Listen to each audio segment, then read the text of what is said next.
La reine Elisabeth d'Angleterre décède. Beaucoup de réactions sur Internet. Comment vous sentez-vous à travers cette histoire? Jamais agréable d'entendre parler le décès d'une personne, quoi qu'il en soit. Mais il y a eu des réactions très intéressantes sur Internet qu'on va partager avec vous. Alors, Jeff Bezos. Qui connaît Jeff Bezos? Bien sûr, tout le monde connaît Jeff Bezos. Tout le monde ici aime l'argent. Jeff Bezos, c'est prétendument l'homme le plus riche du monde. Il vaut 153 milliards de dollars, propriétaire de Amazon. Jeff Bezos réagit à un tweet. Le tweet de qui? Le tweet d'une âme, une africaine au nom de Uju Anya, une Nigériane d'origine, qui a tweeté après la mort de la reine d'Angleterre, disant « La défunte reine, la monarque d'un empire génocidaire, violeur et tueur, vient de nous quitter. » Jeff Bezos a été outragé par ça, en tout cas énervé. « Comment est-ce que tu peux dire ça ?» Il réagit. « Comment est-ce que tu peux ?» Qu'est-ce qu'il dit? Il dit exactement et celle-là, c'est quelqu'un qui, soi-disant, travaille pour améliorer le monde. Je ne pense pas. Waouh. Celle-là, c'est quelqu'un qui, soi-disant, travaille pour améliorer le monde. Évidemment, cette dame Uju Anya est une femme respectée, professeure de linguistique de Carnegie Mellon, une université très respectée. Donc, imaginez-vous une noire africaine, nigériane qui se distingue, devient professeur d'université là-bas. C'est pas n'importe quoi, c'est pas donné à n'importe qui. Bon, voilà. Quoi de mieux pour te discréditer, disant donc c'est elle qui est censée travailler pour améliorer le monde après qu'elle ait fait son tweet. Alors après elle réagit, après que Jeff Bezos ait tweeté, elle a encore répliqué disant en réponse à Jeff Bezos que tout ce que vous et votre cupidité impitoyable a blessé dans ce monde se souviennent de vous avec autant de tendresse que je me souviens de mes colonisateurs. Elle a également écrit dans la langue Igbo, c'est une Nigériane, Otorogba Bugi, qui se traduit approximativement « Puissiez-vous mourir d'un estomac qui coule incontrôlablement ?» Donc de la diarrhée. Elle a souhaité que Jeff Bezos meure de diarrhée. Les gens ont beaucoup réagi sur Internet. Par exemple, il y a une personne sur Twitter qui dit pour qui se prend Jeff Bezos? Un milliardaire qui exploite de manière flagrante et violente ses travailleurs se sent à l'aise d'essayer d'avoir une bataille de moralité sur l'application.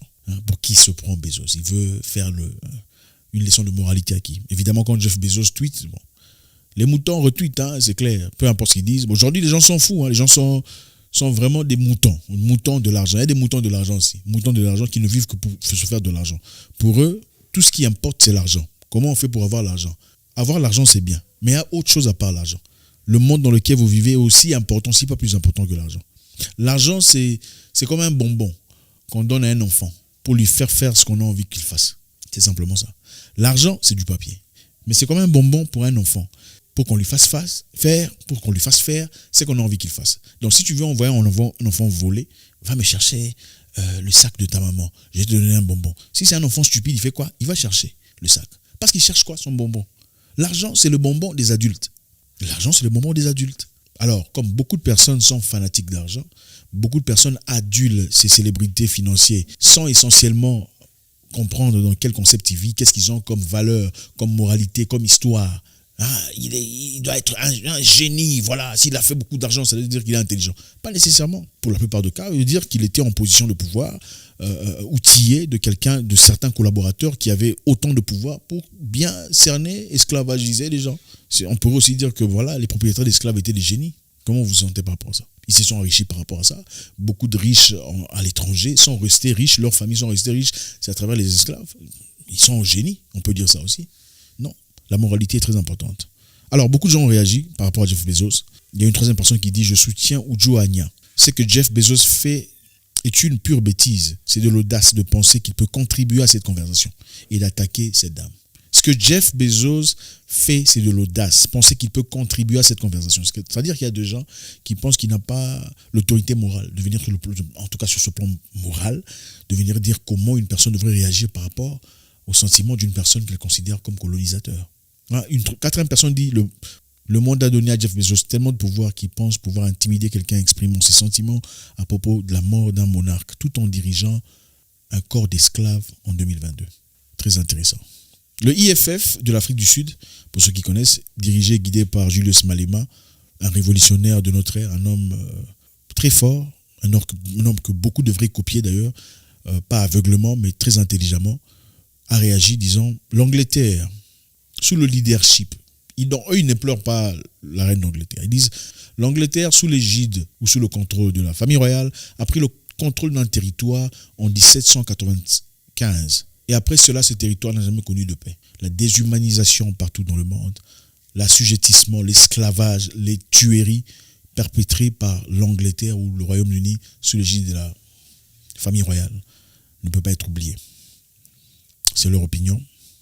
Je sais, ça paraît un peu bizarre d'entendre ce genre d'histoire. Généralement, quand une personne meurt, on veut pleurer. On veut faire... Beaucoup sont hypocrites. Beaucoup veulent faire semblant en disant « Ah, paix à son âme, elle est morte. Ah, il est mort, tout ça. » Est-ce que c'est vraiment ce que vous pensez? Au fait, on dit quand quelqu'un meurt, il devient automatiquement quelqu'un de bien.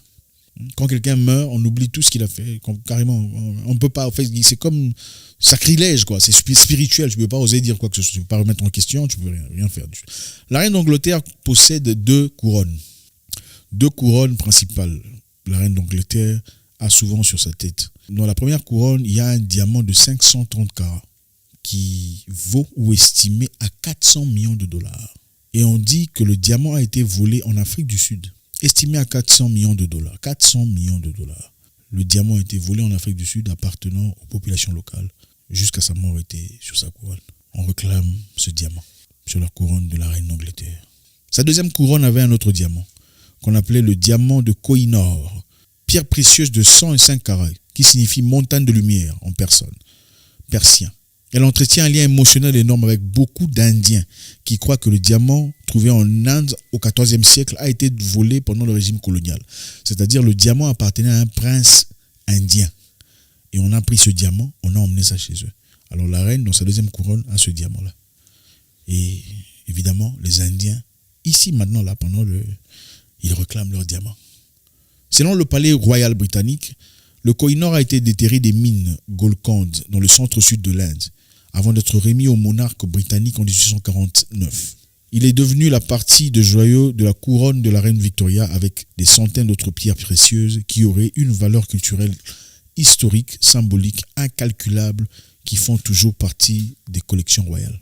C'est-à-dire, ils admettent eux-mêmes qu'ils ont retiré ou tiré le diamant des mines en Inde en 1849. Et bon, à partir de là, ça fait partie de la collection des... Voilà. Les Indiens, eux, pensent que c'est un diamant symbolique très important pour leur culture parce que le diamant appartenait à un prince indien auprès de qui on a prié.